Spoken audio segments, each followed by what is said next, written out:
Toledo, o relatório da Polícia Federal da Operação Contragolpe tem um detalhamento impressionante de informações, sobretudo sobre o que aconteceu pós vitória do Lula no segundo turno. Novembro e dezembro de 2022 tem uma sequência de fatos frenéticos que, por vírgulas, acabaram acontecendo da forma como a gente conhece a realidade, mas tinha gente atuando para a realidade ter sido totalmente diferente. Sem dúvida nenhuma. Thaís, esse relatório da Operação Contragolpe, ele é extremamente detalhado e cheio de provas, e não são provas circunstanciais, são provas materiais da conspiração.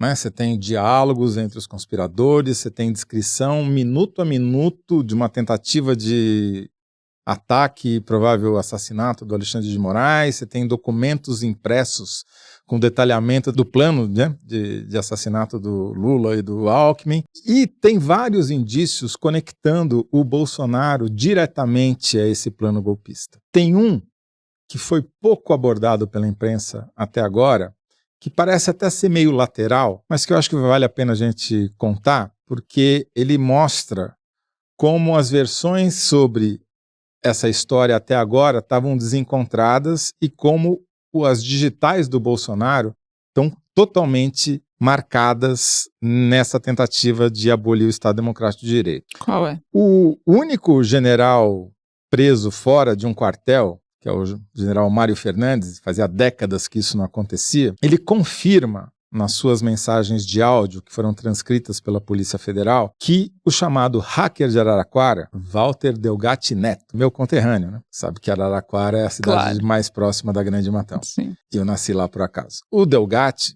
foi levado pela deputada Carla Zambelli ao Palácio do Alvorada no dia 10 de agosto de 2022 para conversar com o Jair Bolsonaro.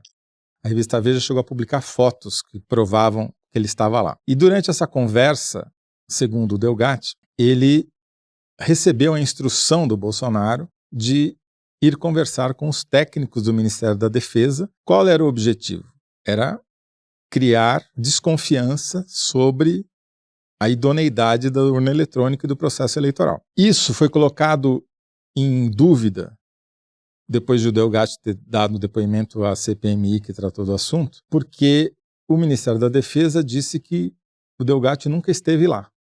Isso o Ministério da Defesa do governo Lula, chefiado pelo José Múcio Monteiro. Não havia nenhum registro da presença dela. E o Delgatti falou que tinha ido 5 vezes e entrado por uma porta lateral. Pois bem, nesse relatório da Polícia Federal, tem lá um trecho em que o general Mário Fernandes, que vamos lembrar, é um kid preto, né, faz parte das forças especiais do Exército, da elite do Exército, era, à época, secretário executivo da Secretaria-Geral da Presidência da República, trabalhava dentro do Palácio do Planalto. Inclusive assumiu interinamente depois disso. Exatamente. Ele relata que levou o garoto para conversar com generais do Ministério da Defesa, entre eles o general Vergara, que era o chefe da comunicação do Ministério da Defesa, para discutir códigos maliciosos, né, códigos computacionais relacionados à urna eletrônica. Ou seja, ele tinha dado dado sinal verde para uma tentativa de corromper o sistema e induzir a um entendimento de... Era corrompível. Corrompível. E eles não iam conseguir provar porque não é, mas eles iam dar um jeito de parecer que havia suspeição. Como é que a gente sabe que o garoto que ele menciona é o Walter Delgatti? Por 3 motivos. As expressões que eles usam, código malicioso, é a mesma que o Delgatti usou na CPMI, é a mesma que o Mário Fernandes usa nessa mensagem que ele manda para quem?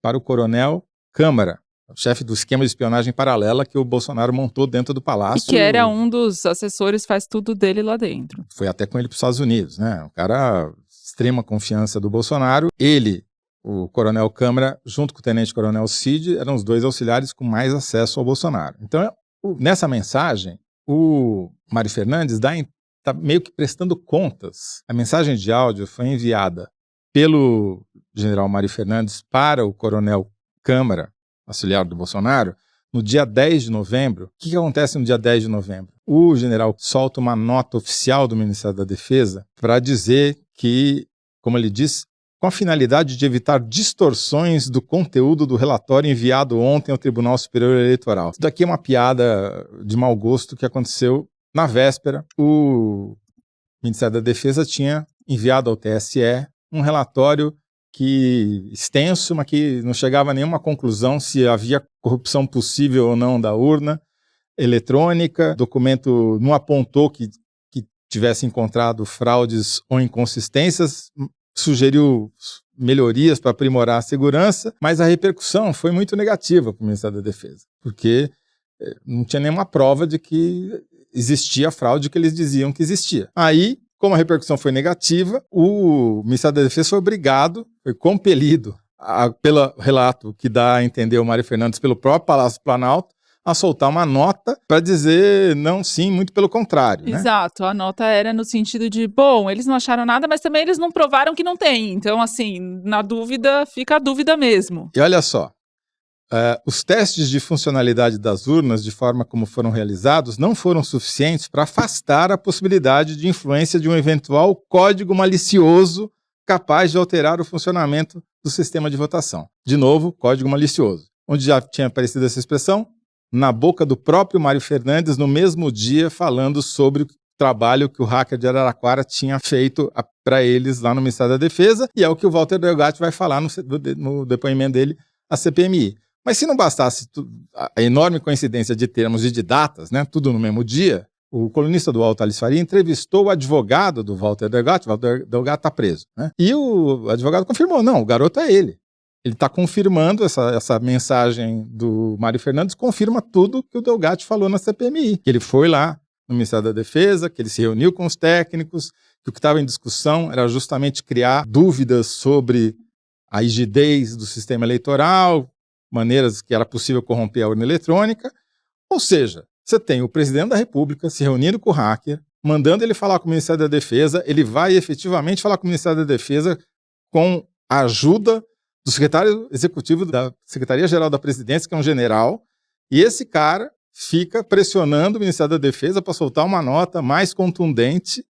Em suma, tá todas as impressões digitais claras. E 2 dias depois começaria a Copa 2022.